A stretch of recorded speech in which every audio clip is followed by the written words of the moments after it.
Honorable Ministers, dear guests, ladies and gentlemen, welcome back. Over the last couple of hours, we held two panel discussions on the importance of navigating challenges such as energy security, sustainability and technology advancement. And of course, the pivotal role that Turkey is playing in global energy security and the transition to renewable energy. Without further ado, I'd like to move on to our third session of the day, the ministerial session of the day, titled Challenges and Opportunities for a Resilient Future. Please join me in now welcoming the moderator, Alparslan Bayraktar, the Minister of Energy and Natural Resources of the Republic of Turkey.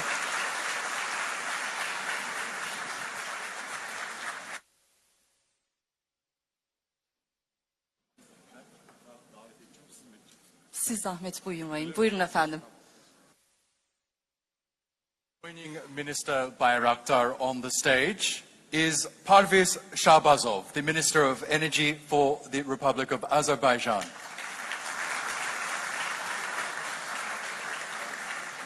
Vladimir Malinov, the Minister of Energy for Bulgaria. Levan Davitashvili, the first Vice Prime Minister and Minister of Economy and Sustainable Development of Georgia. Peter Sijarto, the Minister of Foreign Affairs for Hungary. Dr. Khalifa Abdul Sadek, the Minister of Oil and Gas for Libya. Viktor Parlukov, the Minister of Energy for Moldova. Dubravka Djovic-Handanovic, the Minister of Mining and Energy for Serbia. Welcome, sir. And Jurabek Mirza Hamidov, the Minister of Energy of the Republic of Uzbekistan. Welcome to you all. Welcome. We'd now like to leave the floor to Minister Bayraktar.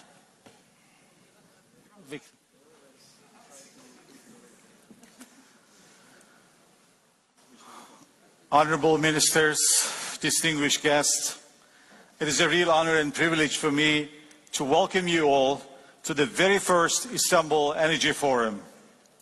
And I would like to welcome you all to Istanbul, a historic city bridges between continents, ideas and aspirations. Today we come together for a common goal, fostering energy resilience and sustainability in an era of profound transformations. The global energy landscape is facing significant challenges. Geopolitical tensions, supply chain disruptions, and the accelerating impacts of climate change have exposed vulnerabilities in our energy markets, compelling us to rethink, reshape, and innovate.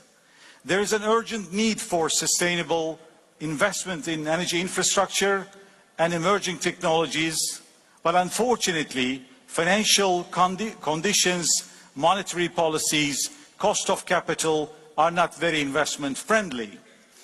Geopolitical developments, regional conflicts creating huge uncertainty and volatility in energy markets.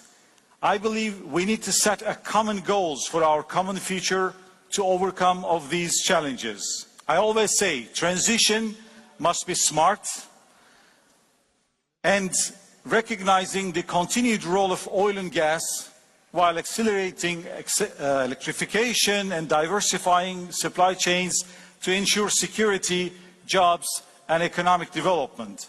In addition to this, the rising importance of critical minerals underscores the need for a shift toward a fuel and mineral economy. As we gather today, joined by honorable ministers from Georgia, Hungary, Azerbaijan, Bulgaria, Libya, Moldova, Serbia, Uzbekistan, this forum presents a great opportunity to forge partnerships, align our strategies, and of course, exploring new solutions.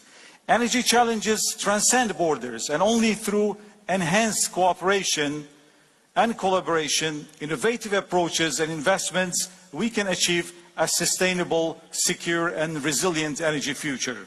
Together, let us seize this moment to advance our shared objectives for a balanced and equitable energy transition. We have an excellent panel today,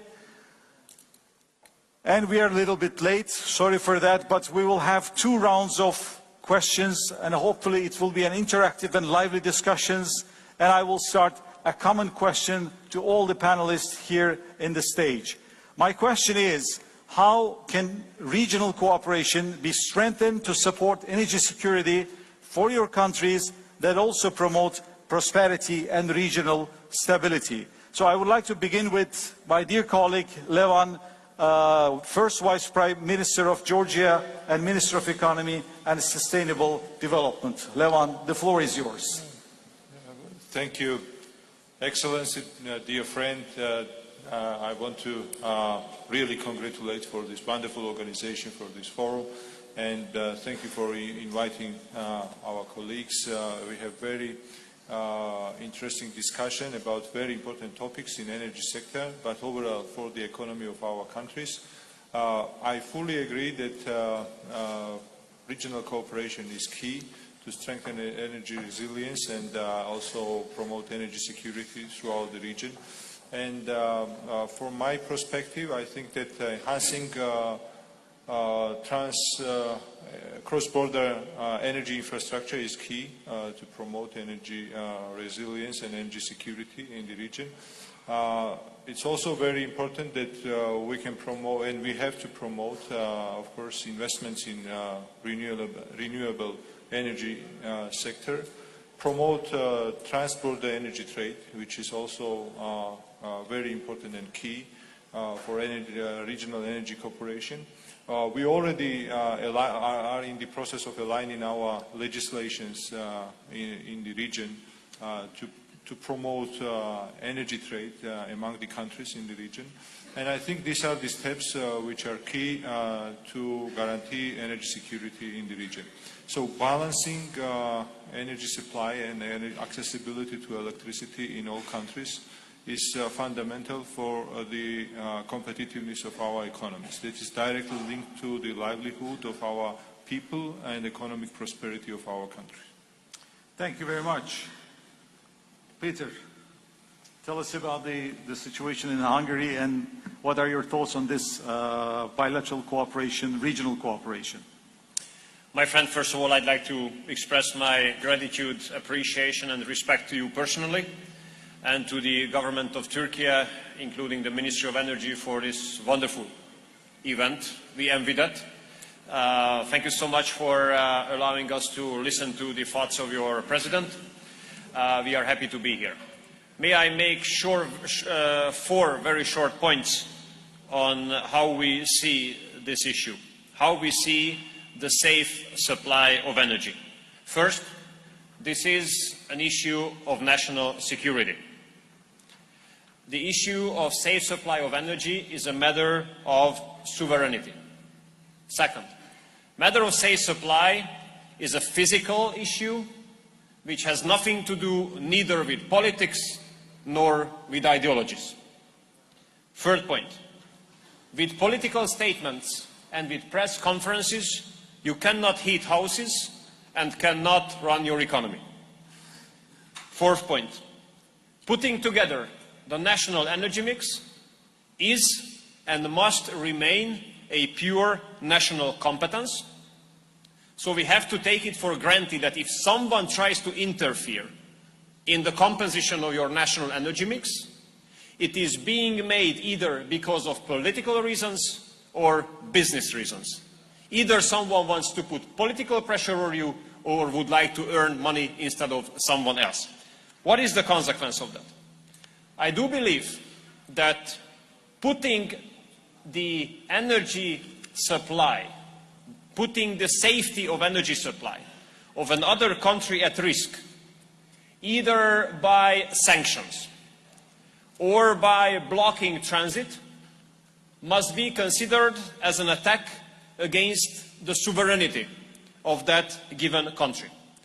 Therefore, we reject all such kind of initiatives and we consider them as extremely outrageous if those come without any kind of notice before.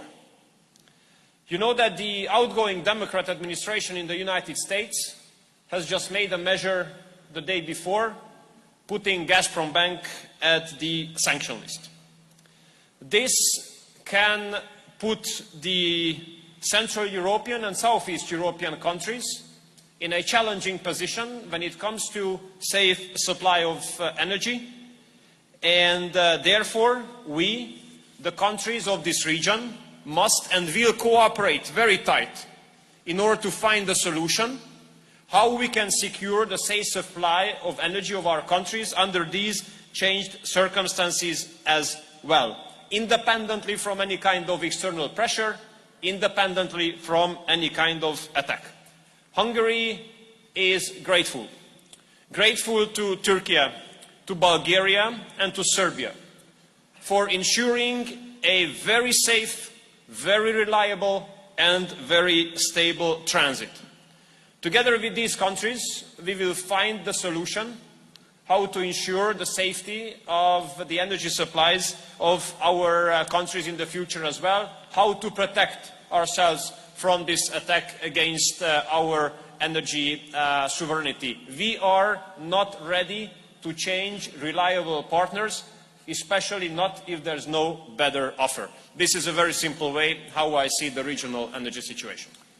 Thank you, Peter. You emphasize very important thing, especially it is quite timely that we are going to face quite significant challenges over the next few, maybe months and years ahead. I would like to turn it over to my dear friend Perviz. Good to see you since Baku. Azerbaijan is organizing a fantastic event, very large COP29. They are organizing very successfully, so congratulations once again. And also I would like to ask your opinion about this international cooperation, regional cooperation. Thank you very much. First of all, allow me also to join my colleagues and extend my congratulations with this excellent event of first Istanbul Energy Forum, which is going, I'm sure, to deal with the all existing challenges in the energy sector, but at the same time, what is even more important, to provide for the sustainable solutions to those issues. At the same time, I would like to congratulate BOTAŞ with the 50th years anniversary of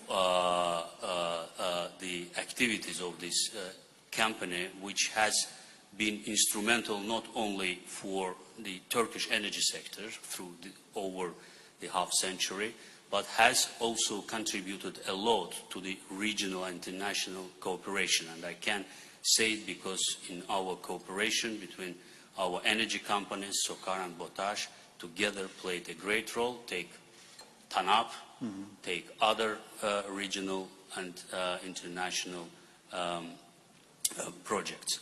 Of course, being the initiator of different kind of regional projects in the energy sector, Azerbaijan understands very deeply how important, how essential the regional and international cooperation in the energy sector, first of all, to meet the growing energy demand in all countries in the region, at the same time to combat the climate change. It is also important because not only renewables but even the natural gas plays important role here.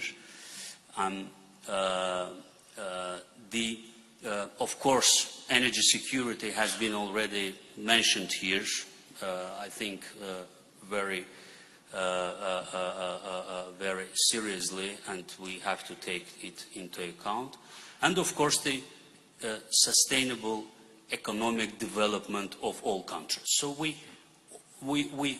have to provide for necessary regional cooperation in order to provide for all these challenges, and we do it in the region. We have great plans to extend this cooperation in the future, so I would like to express also my thanks to you, Diyar Paslan, for the organization of several meetings today be it in the field of gas supply or renewable source of energy, and at the same time the number of interconnectors that we are all involved. And today we even discussed the new plans, how to move further. And of course, the Livan, Georgia has been always Part of this. part of us and part of this. But I also look at this panel represented, and most of the speakers are our partners and will be even more involved in our future projects. Thank you. Thank you very much, Perviz. As you said rightly, we have a very diverse group in here. We have some oil and gas rich countries and countries dependent on imported resources. Countries are in transition. We are developing our oil and gas production. So I would like to turn it over to Madam Minister Dubravka. You have your own challenges in Serbia. Your thoughts on this? Thank you very much, and congratulations on the excellent organization. It was great to listen to President Erdogan, who just visited Serbia recently. My thoughts are that we are facing a very challenging times. We have short-term issues, which is this winter, that will not be as mild as previous winters. And the question is about what we will face as prices of gas, what will we face as prices of electricity, how we can make sure that the homes are warm and that the electricity is safely supplied at the lowest possible cost. In the context of more fragmentation, economic, more tensions in the Middle East, unclarity what will happen in Ukraine conflict, and all this is pushing economic growth rates lower, inflation rates not stable, and high financing costs. At the same time, we need to make plans about energy transition, sustainable energy transition, how to finance it, how to get to the right energy mix. At the same time, and certainly this was the topic of COP29, that we need to be faster, but we need at the same time to ensure stable supply, and on the other side, develop long-term plans that are sustainable and that we can finance. Serbia is in between East and West, and this is the historical fact that we need to ensure the balance, geopolitical balance that is in the best interest of our citizens, and how we have ensured this so far through neutrality and regional cooperation. Regional cooperation means we need to talk, we need to sit, we need to find solutions, and we need to find compromises. And compromises means that not all of us are equally happy and equally gaining, but what is important for our citizens is that we provide policies that are ensuring safe energy supply. Sure. And in that context, it is well known we have not imposed sanctions on Russia. We are still cooperating and getting gas, and we are thankful for that, on a very competitive prices. This has helped our economy continue to grow. We are at 3.8, 3.9 projection of GDP this year, with over 4% next year, which is for European countries an immense success compared to the growth rates in the European Union, on which we strongly depend for our trade. Nonetheless, we managed to complete the Balkan Stream, which relies on Turkish gas stream, for the delivery of gas, not only to Serbia, but to Hungary, to Austria, to Slovakia, and we will continue to do so. We are faced every day with issues that we just heard new sanctions being added on, that the population we need to ensure to our citizens really that this winter we don't face the same problems as 2 years ago.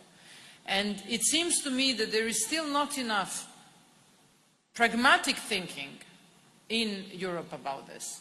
We have managed to diversify really for the first time our gas sources, because you need physical possibilities to be diversified. We managed to do that with cooperation with Bulgaria and Azerbaijan to have the physical possibility to get also access to gas from Azerbaijan. And we are very thankful to our partners from Baku about this, and we will continue to build more joint projects. We are talking about gas transition, gas being used as transition fuel, so to build more combined gas and heat power plants. With Hungary, we are talking also about other joint initiatives. We need more electricity in the future. Besides more stable gas sources and more gas pipelines, we need more electricity. We need to think how to produce more electricity. And in that context, for us, for Serbia, more hydropower plants, more storage is needed. Besides renewable energy, we are thinking also and lifting the moratorium of nuclear energy. That's yet very expensive, long-term solution, but thankfully there are partners with whom we can also develop this. And really how every megawatt that we can produce in addition will matter in the future. To reach targets on meeting the demand, first and foremost, that I think that industry will continue to grow, technology will continue to expand, and this needs more gigabytes. Sure. And more gigabytes mean more investments, how to finance that, from which sources, at what cost, and what will be the pace of implementation of these projects. We don't have time. And in order to be more successful, we need to cooperate more, we need more interconnectors, we need faster transmission links that Serbia certainly is enhancing, both with Hungary and with Bulgaria in particular. More gas pipelines, as I said, with Romania, with North Macedonia, more joint projects, as I said, that we have in plan with Azerbaijan or with Hungary, more investors. Serbia is, in the Western Balkans, the largest country that attracts 65% of FDIs in the Western Balkans. So Turkish investors are very important for us, be it in hydro sector or in renewable energy. So opportunities are there. We need to grasp them. We need to ensure high economic growth, which in these uncertainties on geopolitical levels are not at all given. So find points of growth that will help us jointly prosper and really enhance regional cooperation and interconnectivity. Thank you, Dubravka. I'll come back to you in the second round related to your other responsibility on mining. And I know that you have a very ambitious targets for lithium production and for the energy transition. Now, I would like to turn it over to my dear colleague from Libya, Minister of Oil and Gas, Khalifa Abdul Sadiq. What are your challenges in Libya? Some common with us, like also you have your own specific challenges, I believe. Well, first and foremost, congratulations on the organization of such an interesting event in Istanbul. And I really thank you very much for the invitation, Your Excellency. And I would like to, kick it off by, our strategy. Then we go through, challenges. So I think the strategy that we're really focusing on at the moment is how we can probably create more gas resources to support, the security of supply to our neighbors and to our, neighbor countries and to Europe. As you know, Libya is, oil and gas country. We used to focus more on oil. Now we're focusing on oil and gas. We have an ambitious target to increase output to 2 million barrels in the next 3 to 5 years.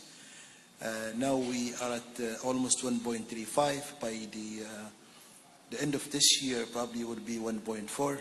So hopefully next year we're targeting 1.6, and then by the end of 2028 we're targeting 2 million barrels. Equally, we're monetizing and developing gas resources, and we think that probably we can get into 4 BCF in the next 3 to 5 years from current production of 2.5 BCF. There is challenges, that's clear to everybody. As you know, we're a country that has been through a difficult time over the past 10 years, but now things are stabilizing, and we're sanctioning new development projects. And we think, that we have already access to the European market through the Green Stream pipeline. As you know, we have a Green Stream pipeline that runs from Melita in Libya to Gela in Italy. And this pipeline, unfortunately, is just operating at 25% capacity right now. So if there is something that keeps me awake at night, it's how I can fill in this pipeline to a place like Europe where the molecule of gas is needed now, right now. So as such, our strategy is very focused on increasing gas output. And by the way, we are ready and willing to explore in offshore Libya and to help you to utilize the pipeline. Yes, and basically for that, our focus is on a multiple lane, highway. I describe it always to everybody, so I make it easy for everybody to remember it. So I describe the way we're trying to get to the potentials that we're trying to get to. It's like driving in a highway. So driving in a highway, you have high-speed lane, and then which is the high priority, and low-speed lanes.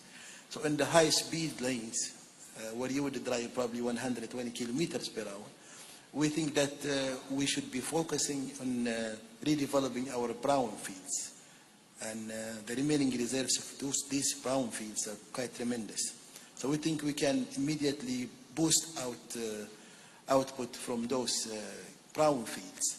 But to sustain it, then we need to move to the next lane, which is the development of green fields, which has been discovered for some time, but not yet developed. And as such, we're having a very busy pipeline, at least 5 to 7 projects. We've sanctioned a couple of them in the Mediterranean last year, together with our strategic partner Eni, and we hope that that would increase gas production by 700 million standard cubic feet per day. And then the other lanes, then we were working on marginal fields that we think that would support, the sustainability of, the rates that we're trying to reach and the growth. And then we also resumed the exploration activity. So most of the IOCs are back in Libya now, resuming their activities. The last couple of weeks, we had BB and Eni resume drilling, exploration drilling, and OMV as well. Next week, we're expecting Repsol to resume drilling, exploration drilling. And at the same time, we're having on the other lane, the bid round. We'll be announcing exploration licensing bid round at some point, either towards the end of this year or next year.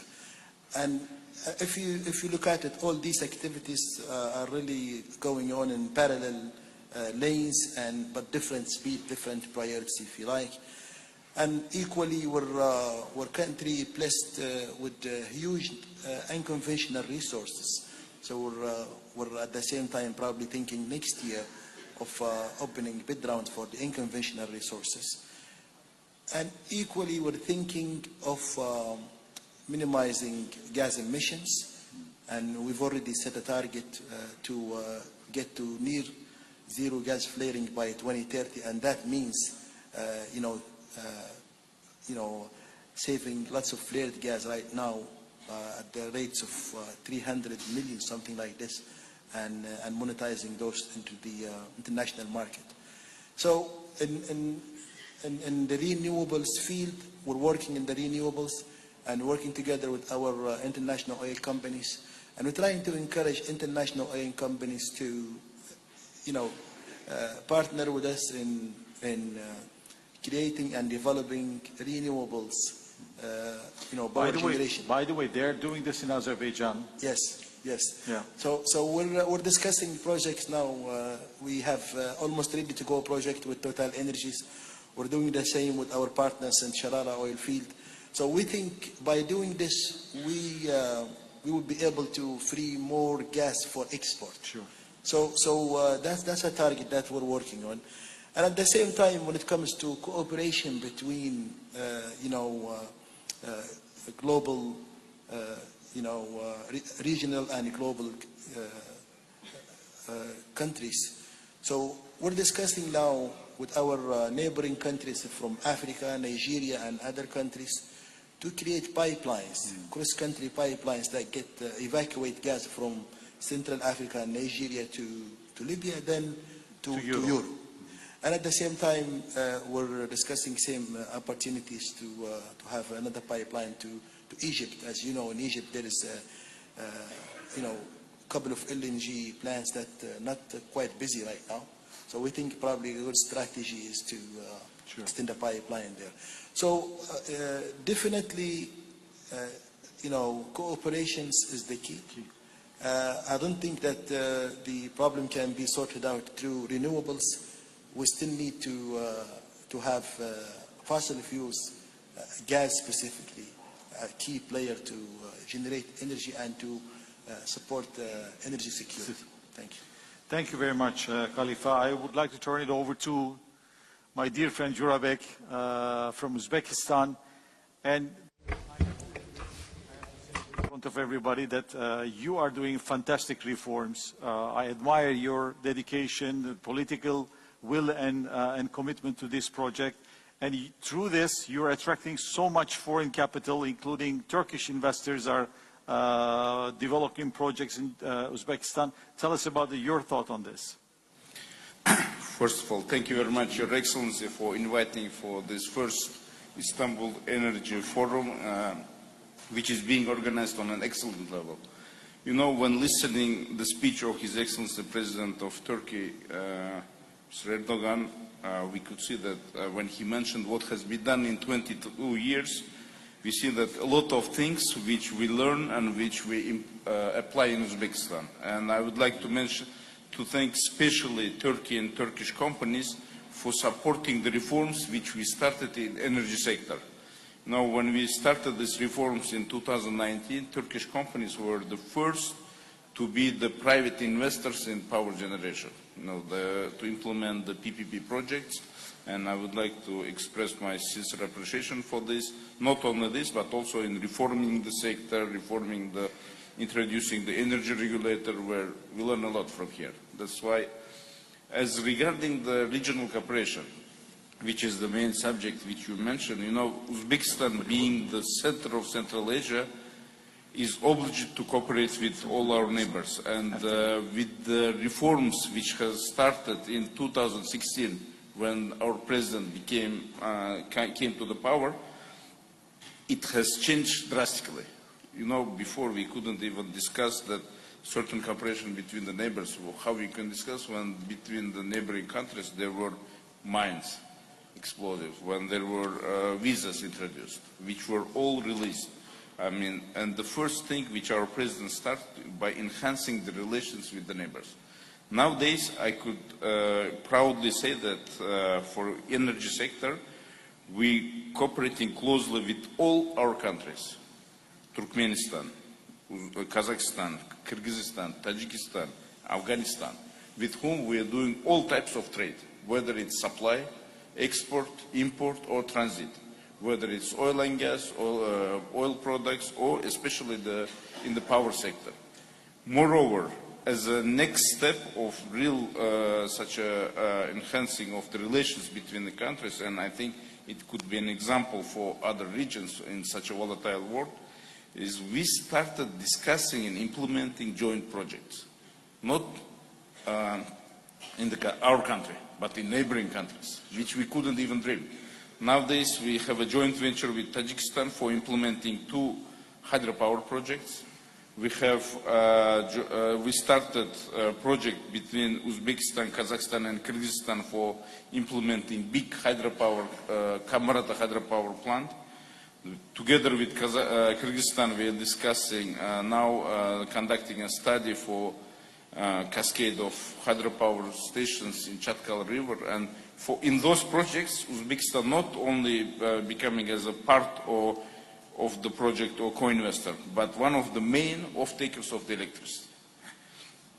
And well, lastly, I can say, last example, recent example, in Baku, when 3 presidents of Uzbekistan, Azerbaijan, and Kazakhstan signed a strategic cooperation for starting the project for supplying green renewable energy power from Uzbekistan, Kazakhstan, and Azerbaijan to Europe. So I think this is a real example how the cooperation should be.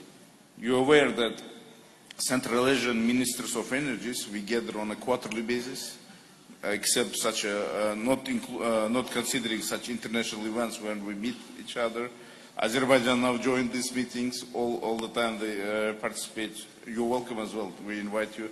So which helps to resolve daily issues, which helps to resolve any outstanding issues, identify the plans. And because, with the, as you just mentioned, with the aggressive plans for implementing renewable, for implementing new projects, we have to balance our grid. We have to support each other, especially in emergency cases. That's why regional cooperation, I believe, Central Asia could be an example, and which we can apply to other parts of the world. Thank you. Thank you, Joravek. And before moving to Vladimir Malinov, he's a very good friend of mine also. Someone asked me why you are moderating the session. You couldn't afford a real professional moderator. I said because these are all my friends that I would like to talk with them about like a friendly environment. So that's why I took this position. That's why I'm moderating the session. And once again, thank to everyone.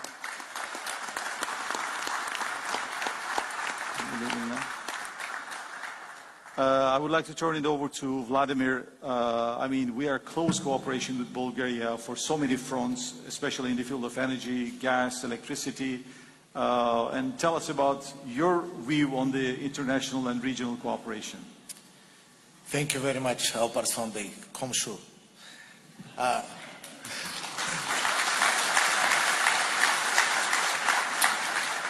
I'm really pleased and honored being here, and I do feel comfortable because I see a lot of friends, old friends, long-lasting friendships, and new friends which are coming on board in our common challenges. So, Peter, Dubravka, Parviz, and our new friends, Victor, I do not forget you. What is energy? Energy has always been the backbone of each economy and a great contribution of the energy to the competitiveness of each of the economies. So from that perspective, as Peter mentioned, energy is always a significant contributor to the national security of each of the countries. And on the other side, we being like a decision makers, politicians, what we need to do, energy to be affordable, reliable to each of our businesses and to the households. So, and have a very predictability, high predictability to construct any further investments, decisions about transition about our economies and energy sector. So from that perspective, I will turn to the audience because I think that here on the panel we already have that. But if you would like to remember just one single word from that panel, that we need to have strategic partnership. Strategic partnership not just on a bilateral basis, but looking much more regional, having much more better coordinated approach, we to have the common solutions and then to elaborate common decisions on that, to have co-investments and shared financial risk from that perspective, and when it turns directly to the energy, to have high, much more better connectivity between the different regions which they are producers of natural gas and oil, like Azerbaijan, and future renewable energy which we are focused, because indeed it was mentioned by Jorabek that the region starting from the Asian part of Turkey and further on to Azerbaijan, Uzbekistan, Kazakhstan, they could bring additional renewable energy for the Europe, which Europe in the upcoming decades will suffer, and the demand of renewable energy will be huge enough. So from that perspective, we have always considered Turkey, and it is a strategic partner to Bulgaria, which brings additional stability, not just to Bulgaria, but to the whole region. And I do believe we have some common initiatives as a Bulgaria, which we have already presented during the marvelous organized COP29 in Baku. We have very well in this morning discussions on a bilateral and multilateral level. So I see that our region and our cooperation, and this is a perfect example, organizing this energy forum, had a great chance to further develop and to bring additional stability and prosperity to our countries. Thank you very much. Vladimir, thank you so much. And another long-time friend, Viktor Parlikov. We had an interesting story. We started at the regulator many, many years ago. He didn't change much, but now he has a more bigger responsibility as the Minister of Energy of Moldova. Viktor, the floor is yours. Thank you, Alparslan. Those, yeah, great times, great experience. Thank you. And on our country, it's probably one of the emblematic examples of a country that has to rely on cooperation and on international cooperation, because we don't have much of our own resources. 75% of the energy that we consume is imported. Therefore, the interconnectivity and the issue of reliable sources, and I here fully support the position of Peter Sierto that the use of energy and weaponization of energy is a totally unacceptable thing. Now, in our particular case, after the beginning of the war, a lot changed. Ukrainian and Moldovan grids synchronized with European transmission grids, and we became a part of a much bigger market, part of a much bigger system. And for me, the best depoliticized and secure way of ensuring the energy is functional, well interconnected market. And this is what the European Union is trying to build. Of course, for a long time, it is, it has its hurdles, but it's working on that. There is no proper markets without interconnectivity. There's not going to be integration of renewables without proper interconnectivity. Particularly, this interconnectivity, given the patterns of the sun, are important on the horizontal axis, on the east-west axis. The more we can use the sun when it's there and when it's needed in west to use it from the east and vice versa, the more agile and the more integrated, the more greener and actually cheaper energy we will be able to integrate. That's why the plans to interconnect Azerbaijan with Romania and Bulgaria with high voltage cables are an indirect benefit for Moldova as well, because that will bring a different input of energy into the whole region with which we are strongly interconnected. That's why, if you ask me, number one is interconnections and reliable, stable rules of the game between all the parties involved. Second is functional markets. Functional markets that do not create distorted price signals.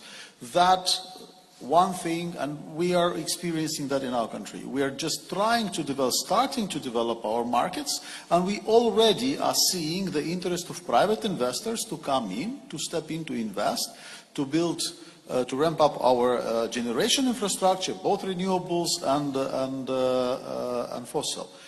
This is, to me, the only way, and definitely cooperation between the countries and political cooperation and openness between the countries has a strong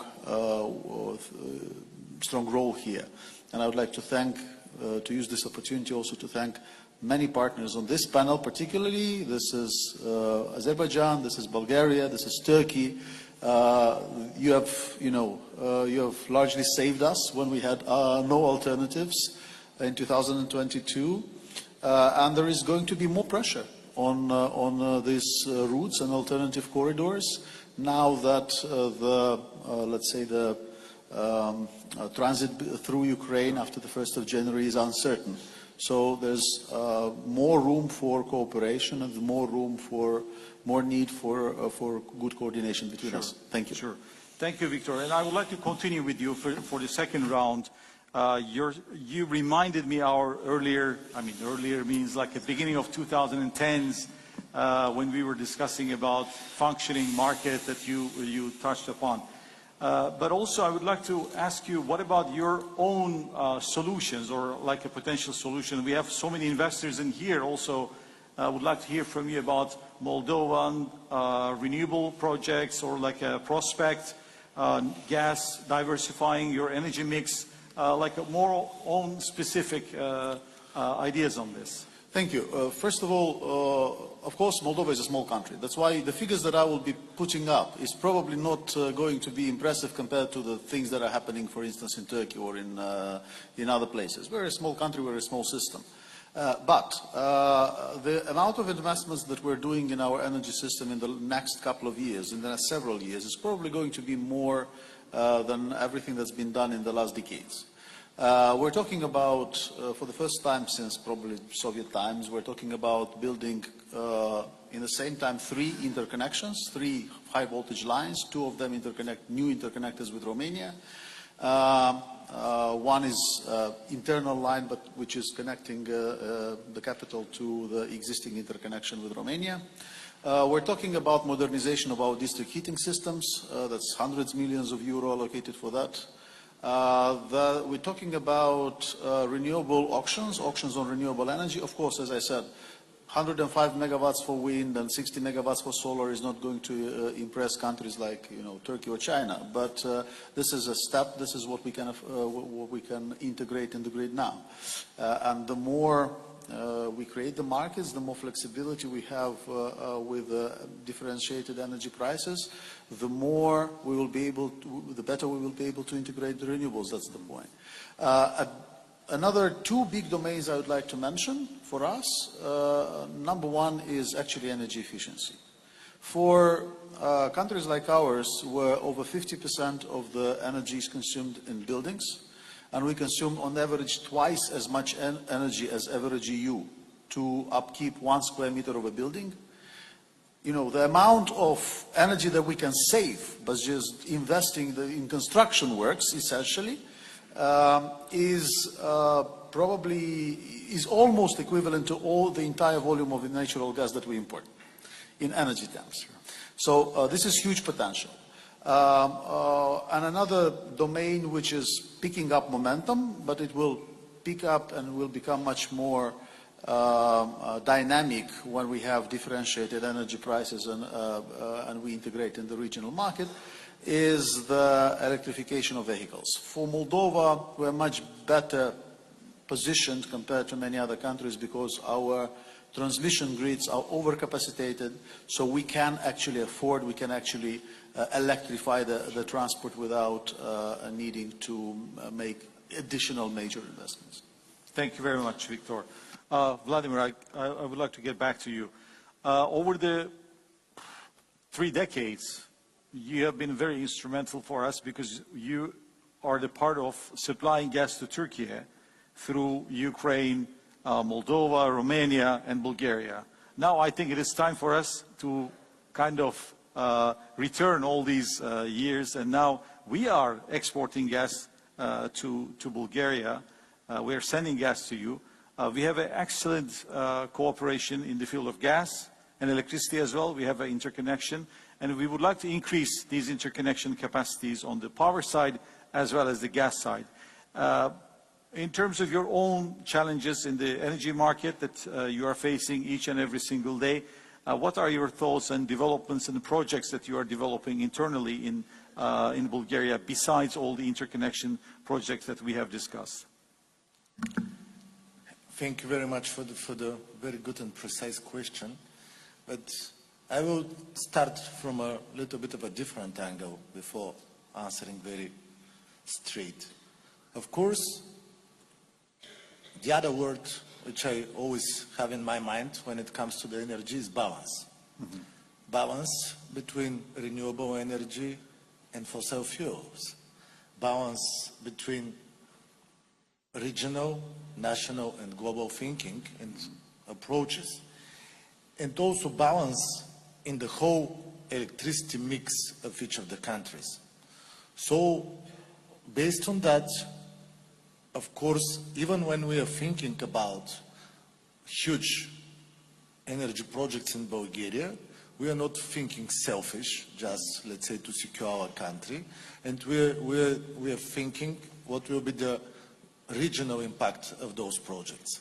So, first of all, you correctly mentioned that on a long-term basis we were supplying Turkey, but nowadays we see that Turkey could be the bridge between the potential by geographical standpoint where the renewable energy could come and reach Europe. And we should get the best use of the Turkish bridge. So in that respect,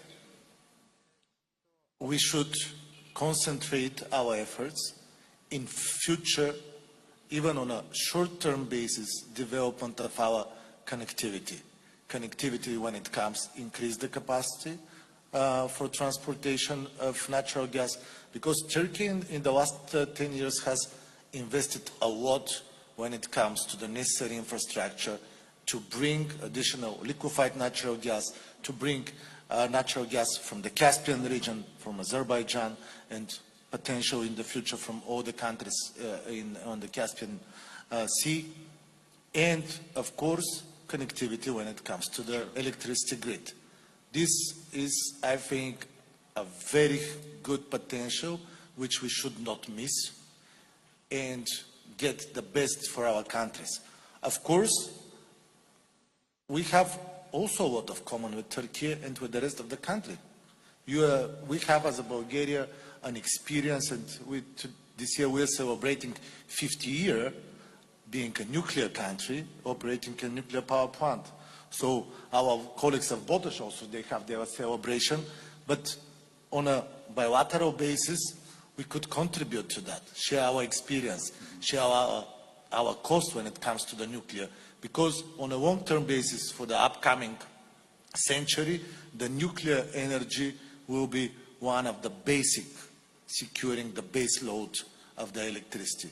Of course, here comes the question about properly storage of electricity.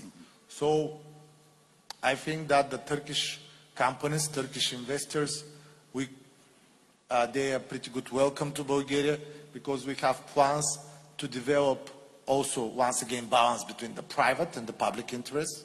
So we are deeply developing this public-private partnership. So pretty good welcome to Bulgaria. About a big hydro pump storage projects, which we have the natural resources, existing dams, which to be connected, and all this renewable energy to be stored and to be beneficial for the whole region. Thank you very much. Back to Jorabek again. We heard and we know that you have very ambitious goals to developing energy infrastructure in Uzbekistan. But I would like to ask you some specific challenges that you are facing, because also in Turkey, one of the major discussions around renewables are how we're going to integrate so much renewable capacity to the infrastructure. So what about your plans? And since you are developing each and every year a significant amount of renewables, how you're managing the infrastructure on this integration? Thank you. First, I would like to say that in order to bring all these direct foreign investments, we started reforms in all sectors, and one of the key aspects why the companies are coming is the political stability, economical growth, which is close to 7% annually, growth of population. Now we are already 37, and very soon we'll be every year adding almost 1 million. And but also the trust and the belief of our partners. I think Cengiz Energy, Aksa Energy from Turkey, Aqua Power sitting here, they can confirm it. And regarding the plants, I would like to say that yes, right now, by the end of this year, we're planning to achieve more than 4 gigawatt of renewable, solar and wind, and by 2030 to have 20 gigawatt, to have 40% in our energy share. So, of course, we understand the challenges, what can be done, how it, because we see when the weather changes, how it's impacting. That's why we will develop not only renewable, but we're doubling the thermal power stations by, demolishing the old units, not energy efficient ones. We will double the capacity of hydropower. This year we're commissioning the first battery energy storage system, BESS, 300 megawatt, and every year we will add almost 1 giga, and by 2030 to have 4.2 gigawatt of BESS storage, plus pump storage. And again, I would like to say that inter-regional cooperation, which will help to balance, to operate the grid and to provide sustainable energy for not only for Uzbekistan, but to our neighboring countries as well. Sure. These are the plans. Sure. Thank you. Very good point. I mean, this reminded me also that we cannot say to any sorts of fuel or option or solutions in our energy markets. You need storage, you need renewable, you need to interconnections between neighboring markets. And development of the grid. We will modernize more than, build around 5,000 kilometers of high voltage cables, 22 new substations, and even we are now doing the feasibility study for HVDC cable within the country. Sure. Khalifa, I know it's not in your portfolio, I mean the power generation and other fields, but you already opened the Pandora's box, so I would like to ask you this, because you said you would like to see international oil companies to invest on the renewable side, renewable projects in Libya. What do you say about like power market developments in Libya, and what are your plans for that? Well, as I said, our government and strategy of the government is to focus on power generation using renewables so that they can free up more gas for export. So that's the first and obvious target. And I think, as you know, the education of Libya is like between the Sahara and the sea, and we have, very elite location for solar energy to generate power. So as such, we're working on multiple projects, and we think that at some point of time, probably we'll extend those projects for investment, even to supply electricity through cable to Europe. So there's projects in place right now to generate electricity and supply to Europe like we supply the gas to Europe. Sure. So we're starting at a small scale now with like 500 megawatts, but we're targeting multiple megawatts in the years to come. We're open for investors to come and contribute in this field. We can see it clearly that we have the sources, and we think that the gas that we're burning to generate power is a very expensive commodity that we can, take to the elite market to Europe. So I think the opportunities are there, but the challenge is how you convince investors to come and invest. Sure. So now we're doing it with current investors, the international oil companies working in Libya, but we want to extend it beyond that. And we think there is a huge opportunity. Sure. And I think, on the regional side, our neighbors, Algerian, they're generating, I think, more power with solar than we do. We think that we need to do the same and probably... and you have this potential too in Libya as well. Oh, yes. Sure. We have similar potential that Algeria has. And I think, the strategy is really to find more gas, to export more gas, but at the same time to focus on renewable, to use less gas in country and export more gas. Sure. Yeah. Thank you. Perviz Bey, if you don't mind, I would like to also turn to you. Azerbaijan is the very major oil producers in the world, very major gas producers, helping us a lot about gas security of supply and also for the Europe. But also you have some ambitious plans for renewables, great potential on offshore wind in Caspian Sea.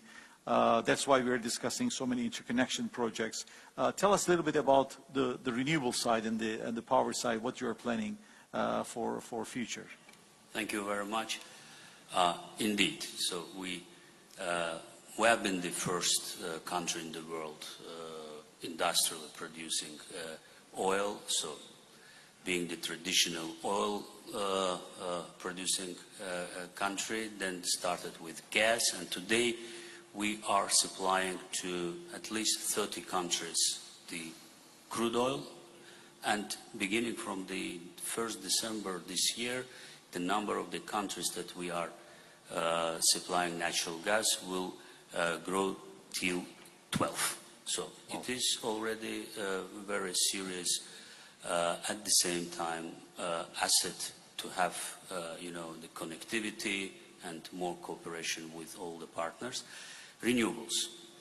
Of course, it has been already said that the replacing by renewables the fossil fuels, it brings, it saves more natural gas, for example, in our country to export it. Yes, let me just give you an example. By 2027, we are going to have 8 projects with the total capacity of 2 gigawatt. It's already contracted, everything. So it will release 1.2 BCM of gas. So it's like a gas field, new gas field. So, and we continue with this pace. And this is also good news for the European customers. Yeah, absolutely, for all our partners. Yeah. And this is the first phase of our national program. But let me also switch to the international program. So we initiated, as it has been already mentioned here, several interconnectors. The one which is going to connect Azerbaijan, Nakhchivan part, Turkey, and then Europe. Another one, Azerbaijan, Caspian Sea, Azerbaijan, Georgia, Black Sea, and then Romania and Hungary and Bulgaria just during the COP officially announced that is going to join this.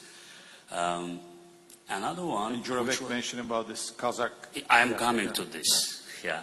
My dear friend Jurabek mentioned that indeed we are already very seriously progressing.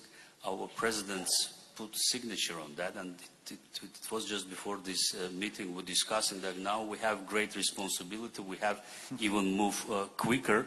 So, and this is the interconnectivity, and Azerbaijan is going also to play an important role bringing those countries together in all those projects. So we have to, and this morning, on your and Vladimir's initiative, we discussed another way through Georgia to, again, Turkey and further to Europe. I mean, this interconnectivity will provide for the energy security.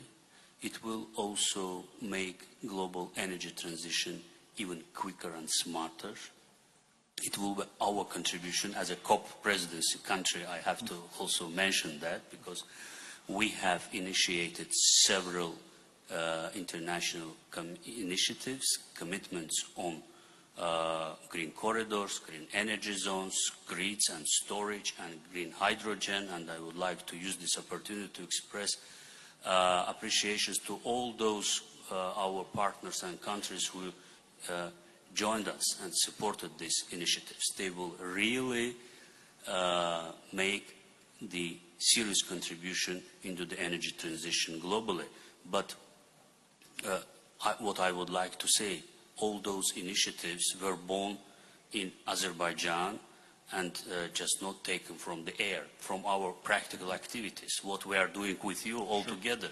So we just put it as initiatives, and they were overwhelmingly supported by the international community. So, I mean, there is no substitute to the regional and international cooperation, and we are sure that the world is moving towards electrification, to renewables.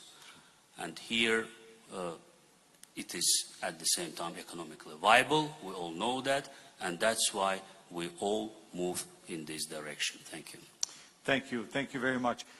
I mean, all the messages that you are giving here, if I summarize all these conversations, I would say that for the transition, successful transition, we need transmission, strong transmission and strong interconnections. But another else we need, and that is critical minerals that we need for energy transition, decarbonization of our economies. And that's why I would like to turn it over to you, Dubravka, because Serbia has a strong potential on critical minerals, especially lithium. And I know that you have also a very ambitious plan to develop and being a strong supplier of this lithium to global markets.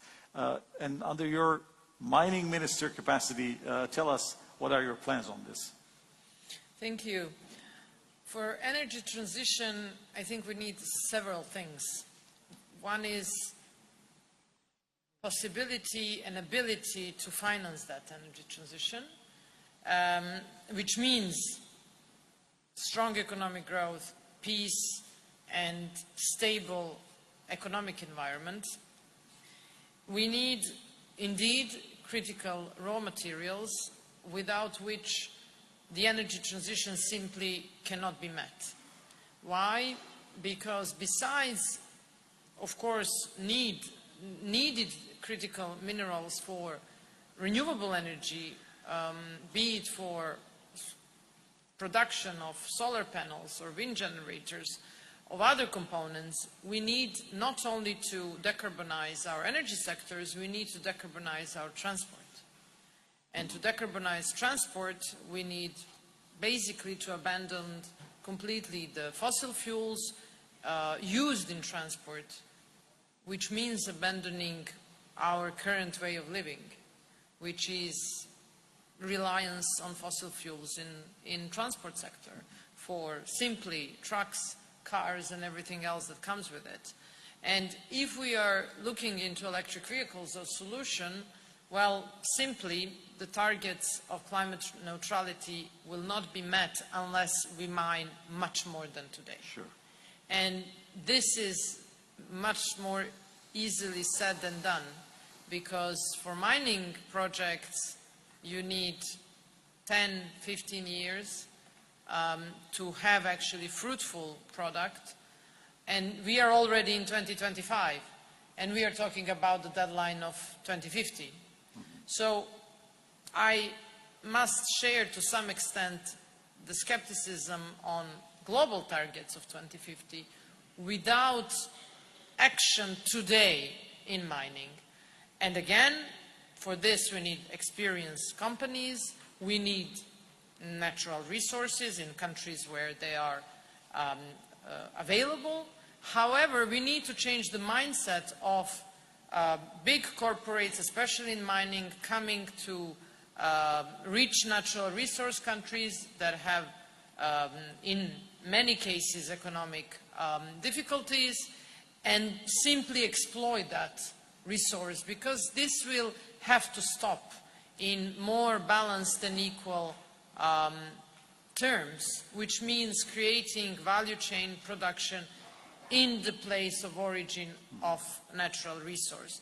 And here present are many countries which are rich in natural resources, who know how important it is to manage that natural resource exploitation well. Serbia is rich in copper, first and foremost, which is being exploited. We are doing that currently. We are the second largest producer in Europe, thanks to primarily a sustainable investment and strategic partnership that we have built with Chinese investors. And in western part of Serbia, we are extremely rich of lithium deposits. I'm talking about one of the biggest reserves in Europe, 158 million of tons of lithium, which can produce 58,000 tons yearly of lithium carbonate, which is sufficient for 1 million electric cars production yearly, which is a huge compared to the European average. So it can meet approximately close to 20% of demand in Europe. And we know how scarce those resources are, especially in European countries, and what Europe has committed to itself when it comes to having actually resource in their own territory, by at present being so reliant on China. So in that context, yes, we have had exploration possibilities for 15 years now, or close to 20 years, and we are hoping to start the production in the next 4 years, which is, as I say, it needs to be sustainable, it needs to be at the best interest of our own citizens, and this is why we are currently going through the also legislative changes to really enhance the position of our country when it comes to the value chain creation, and which means battery production in Serbia, electric vehicles production in Serbia, not mere exports of raw material somewhere else, so that the greatest value added is actually produced somewhere else. And this is the discussion successfully that we are having with the European Union. Of course, when we are talking about mining is,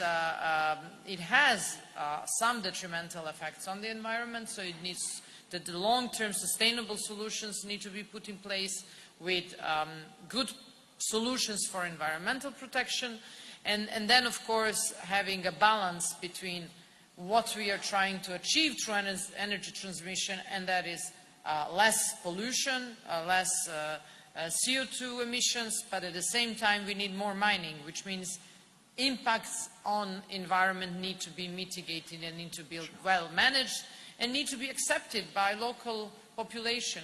So we will continue certainly to look into this direction, to develop this direction, because long-term economic effects are simply tremendous, as well as better geopolitical positioning, of course, and then, of course, using that a natural resource to have better negotiation position on a variety of topics.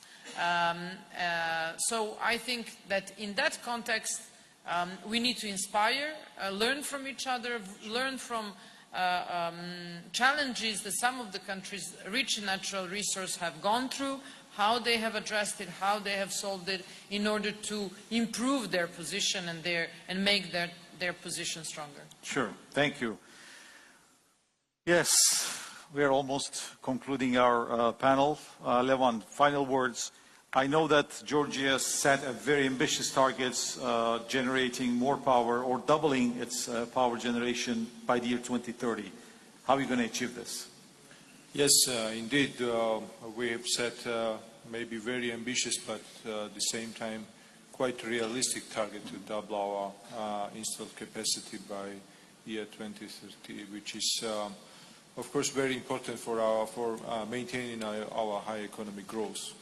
Last 4 years, 3 years, we almost doubled our economy, and we are keeping very high economic growth. Average annual real GDP growth is 9.7%. We are keeping 9.8% economic growth this year. Because we have conducted significant structural reforms, which is a foundation for the long-term sustainable economic growth for our country. But we all agree at one point that without energy sector, which our dear colleague just said that is a backbone for economic growth, and it's very important, it's key for the competitiveness of economy, we cannot really achieve sustainable long-term economic progress. That's why for us it's very important to utilize huge energy potentials we have in the country. Unfortunately, as our friend Peter said, there are different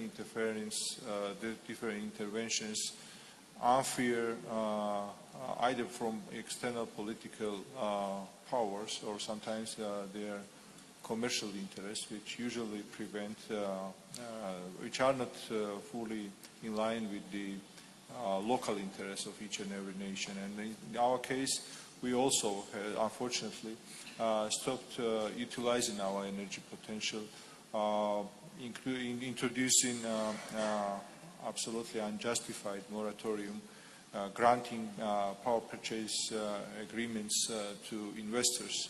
At the same time, we had limited also our investments, I mean public investments and participation of state companies in energy projects, which was absolutely irresponsible decision, unfortunately. But last couple of years we are very active promoting energy sector, also bringing certain predictability to investors, and we introduced new contract for difference scheme, which is quite common in the European Union. We had 2 power auctions, and it was a very open, competitive process, and we have granted price CFD mechanism to many investment projects, which I think is a very big incentive for investors to invest in renewable energy sector in the country. We have now very easy process, I mean minimum bureaucracy, attracting investments in energy sector, granting again CFD mechanism, giving price for 15 years, which is very important to access to finances for renewable energy projects. And I think that with this kind of mechanism we can really boost our energy sector. Talking about Georgia's energy potential, we are talking about the country with 26,000 mountainous rivers, so we have huge hydropower resources, and we utilize only 20% of our data, which is really far from the European average, and we definitely will invest in hydropower. This is very important. Also, we will invest in hydropower plants which have capacity to balance the grid and integrate wind and solar projects, and we have also significant onshore wind power potential plus solar in combination. I think that these directions will be promoted next 4 or 5 years so that we can achieve this target. But again, we are not, we talk about renewable energy in our energy mix, but we understand that we nowadays, in order to quickly integrate renewable energy projects, we need to have combined thermal plants, which we have in pipeline several projects which will be implemented next 2-3 years. So in total, we have incentives for private investments in our energy sector. We do some public projects as well, but also we have this PPP mechanism, which is according to Georgian PPP legislation, fully in line with European directives in public and private investment partnership. Public investments in grid, again, we do the same as other countries to strengthen the grid and support the generation projects. And of course, we understand that interconnections are very important. We talked so much about that, and we are part of all these international initiatives, and we will continue to be supportive to these initiatives. Thank you very much. Thank you so much. That's your contribution to our panel. As we conclude our session, I would like to say a few words to summarize what we have discussed and potential key messages from this panel. It is so obvious that every country has their own specific challenges, but of course we share many common issues and challenges. And the cooperation in this energy transition era is quite crucial. And three key messages from this panel, as far as I understood. Number one, no single fuel obviously dominate the future. So an orderly and balanced transition is essential. This is number one. And second, obviously we all mention about cooperation, collaboration, and I think it is also very vital to achieve our common goals. And lastly, as Dubravka mentioned much about affordable financing, is very critical. International financial institutions must step up to provide equitable and accessible funding to support this energy transition, particularly in our countries like emerging economies, developing countries. So once again, I would like to extend my sincere gratitude to my dear colleagues, distinguished ministers, for their participation today's event and their insights. And I am quite confident that the outcomes of this forum will benefit us all as we work towards a sustainable and secure energy future. Now I would like to ask you to give a strong round of applause to this excellent panel.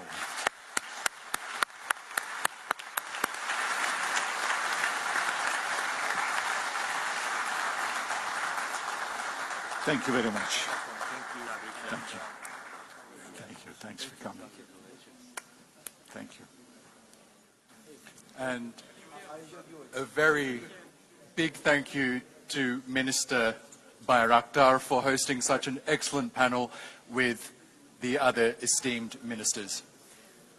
Now the group will prepare for a family photo before we proceed on to our next and final session of the day.